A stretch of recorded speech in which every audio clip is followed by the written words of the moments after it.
Can you hear on this? Thank you, Acting United States Attorney Gruhl, Special Agent in charge of HSI's Denver Field Office, Steve Kagan, and everyone for being here. My name is Matthew Galeotti, and I'm the head of the Department of Justice's Criminal Division. Today, the department secured the conviction of Michael Sang Correa on multiple counts of torture and 1 count of conspiracy to commit torture. This verdict underscores the Justice Department's determination to protect victims and prevent perpetrators of torture and other heinous crimes and human rights violations abroad from seeking a new life here in America. You cannot hide here. We can and will prosecute you if you come to the United States after committing atrocities abroad. This country will not be a safe haven for human rights violators. At the outset, I want to express my admiration and gratitude for the strength and the courage of the victim witnesses who traveled all the way from Africa to a courtroom in Denver, Colorado to tell the jury what Correa did and what he and his co-conspirators set out to do. Reliving those horrific crimes and facing their tormentor in person again takes tremendous bravery. It must have been painful and difficult, and we thank them for enduring this ordeal in the interests of justice.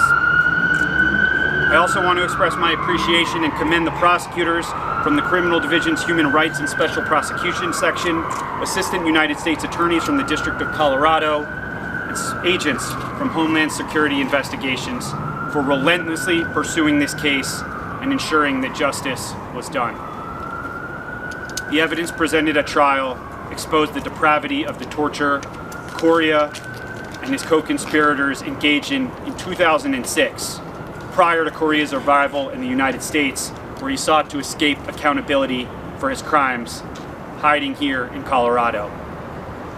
The government's evidence showed that Correa, along with his co-conspirators, tortured and abused victims accused of plotting a coup against the regime then in power in the Gambia, a West African country that at the time was under the regime of President Yahya Jammeh. Correa belonged to a special unit of the president's security forces known as the Junglers, who brutally cracked down on what the regime claimed was a coup plot. Trial testimony revealed the direct role Correa played in that torture. With the intent to cause severe pain and suffering, Correa and his co-conspirators dripped hot, molten plastic onto the bare skin of one of their victims. They put plastic bags over their victim's head, restricting breathing. One of Correa's co-conspirators put the barrel of a pistol into the mouth of a victim. They threatened victims with knives and stabbed one of them. They electrocuted their victims. And they extinguished cigarettes on their skin, rubbed sand in their eyes. And they hit one victim in the face with a hammer. The torture went on. There was virtually no bounds to their cruelty. But just as there were no bounds to their cruelty, there are no bounds on how far this Justice Department will go to hold people who commit such brutality to account. People who have committed violent crimes, let alone human rights abuses, should not come to the United States, period. They are not entitled to live the American dream. They belong in prison. The core policy objective of the Justice Department is to secure our communities against criminal aliens, and today's conviction of Correa is one more step taken in that direction.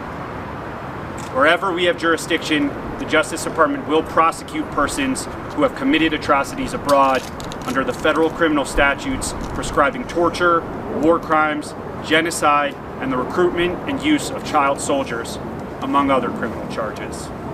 The department can also use our criminal and civil immigration and naturalization laws to revoke U.S. citizenship or obtain other penalties.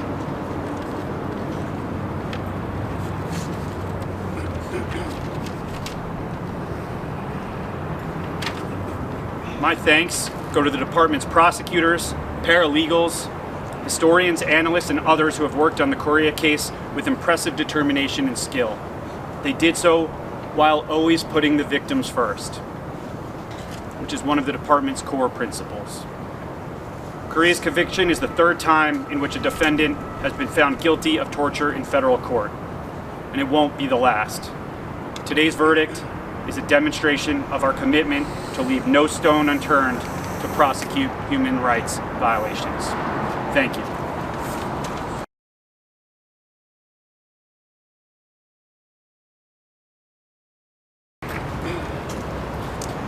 Thank you, Mr. Galeotti. Mr. Kagan. Michael Sang Correa made a huge mistake in coming to Colorado. He thought that he could escape accountability for the vile acts of torture that he committed in the Gambia in 2006 while working as a member of a military organization known as the Junglers, forcing confessions of treason from enemies of then-President Jammeh. He thought that his crimes against his fellow Gambians would be forgotten. But Colorado is not a safe haven for torturers. It is not a refuge for sadists, and it is not a home for those who flee justice. Justice will not forget Michael Correa's acts, nor will Colorado harbor anyone who attacks another's dignity through such acts of barbarism. I want to thank the courageous victims and witnesses who traveled halfway across the world to tell their story and to tell the story of others who suffered at the hands of Mr. Correa and the Junglers. Thank you. I want to thank the jury of everyday Coloradans who listened to the evidence. Evidence that was at times painful to hear, and who rendered their verdict based on that evidence and the governing law presented to them. They have done a great service to the state of Colorado and to the world by offering their time and attention to such an important matter. I want to thank the trial team of Melissa Heineman and Laura Kramer-Babbage from our own U.S. Attorney's Office here in Colorado, and Christina Giffen and Marie Ziza of DOJ's Human Rights and Special Prosecutions Section for your tireless work on this case. Thank you. And finally, I want to thank our agency partners who helped with the investigation of this case. In particular, the Office of Homeland Security Investigations. This case, one of a first of its kind, was years in the making. And HSI's dedication to the investigation of Mr. Correa is worthy of praise. Today, those years of hard work led to 12 jurors finding Michael Correa guilty of conspiring to engage in torture and of torturing 5 of his fellow Gambians.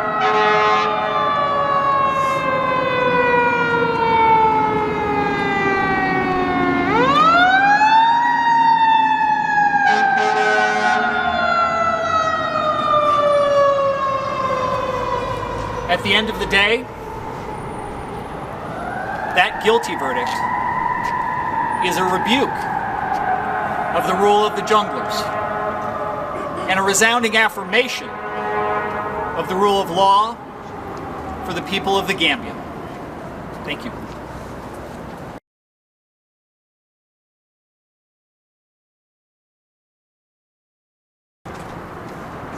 Thank you. And I want to really kind of foot stomp what both of these two gentlemen have said, which is this is a precedent-setting case. And a precedent-setting case that we are honored to be involved with. I also want to point out that this is a whole of government approach. The men and women of Homeland Security Investigations, the HSI, Human Rights Violators and War Crime Center, our partners with the FBI, the Diplomatic Security Service for their work overseas, the DOJ Human Rights Special Prosecution Section, the Colorado U.S. Attorney's Office. But like the others, I want to say the most important thing about this case is the courage of the victims and the witnesses that came forward, because without them, we would have nothing. And really, this case, it speaks for itself. So the only thing that I want to say is, if you commit these atrocities in your country, don't come to the United States and seek refuge. Because the men and women of HSI will hunt you down. We will find you, and we will bring you to justice. Thank you. Thank you. That concludes